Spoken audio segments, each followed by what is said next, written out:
Bonjour tout le monde!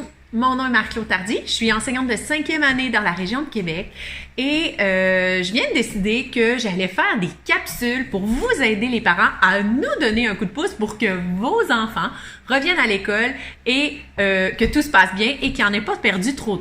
Je sais que le ministre de l'Éducation a annoncé que l'école allait pas reprendre avant le 4 mai et qui a dit qu'il voulait pas que vous jouiez aux enseignants et je pense sincèrement que ce n'est pas votre rôle, même si vous nous donnez vraiment souvent un bon coup de pouce.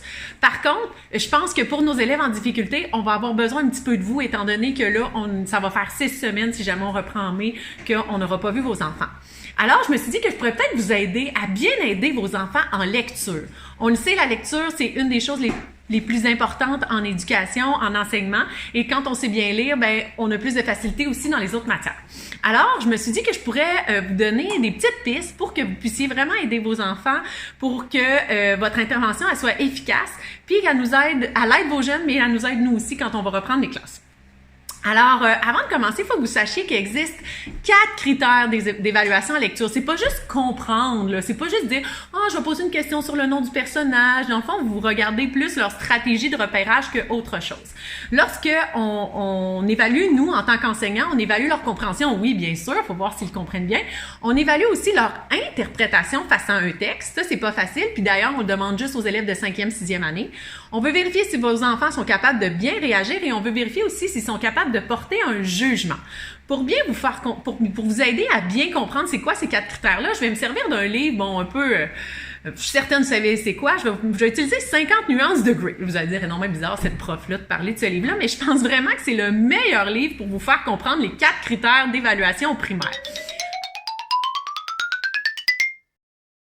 Alors, vous avez peut-être lu le livre ou non, mais une chose est sûre, c'est que vous avez cherché à le comprendre, mais si je vous posais des questions sur votre compréhension maintenant, je suis certaine que vous seriez pas capable de me dire le nom de la couleur de la cravate du personnage principal.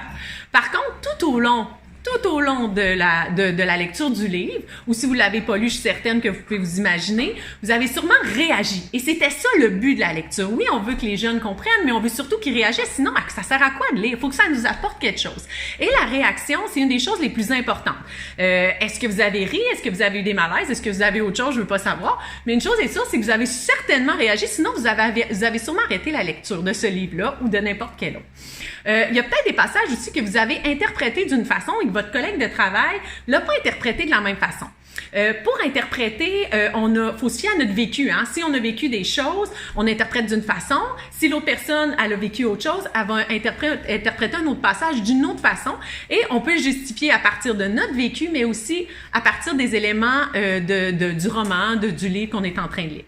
Le dernier critère, c'est le critère 4, et même des enfants de première année doivent faire le critère 4, qui est le jugement critique. Le jugement critique, c'est pas rapport à nous, c'est vraiment, faut sortir du livre, de l'histoire, et il faut être en mesure de porter un jugement.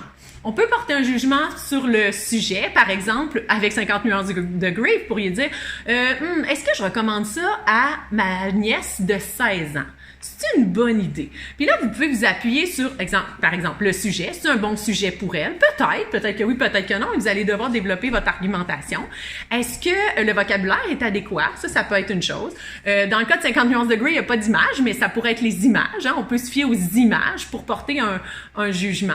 Mais dans le fond, il faut que vous, puis plus tard dans une autre capsule, je vais vous en parler plus en détail, mais il faut vraiment que vous sortiez du livre et que vous soyez capable de justifier si c'est un bon livre pour quelqu'un d'autre ou peu importe la question qui pourrait être posée. Donc, en tant que parent, avant de lancer un livre à un de vos enfants, vous allez devoir faire des petites choses que je vais vous proposer dans d'autres capsules, mais je tenais vraiment avant de vous donner des pistes qui vont sûrement vous être très, très utiles, vous expliquer que ça se passait sur 4 critères et non pas juste sur la compréhension. Alors, suivez mes capsules, je suis certaine que ça va vous aider, mais surtout, ça va aider vos enfants. Alors, à la prochaine! Bye!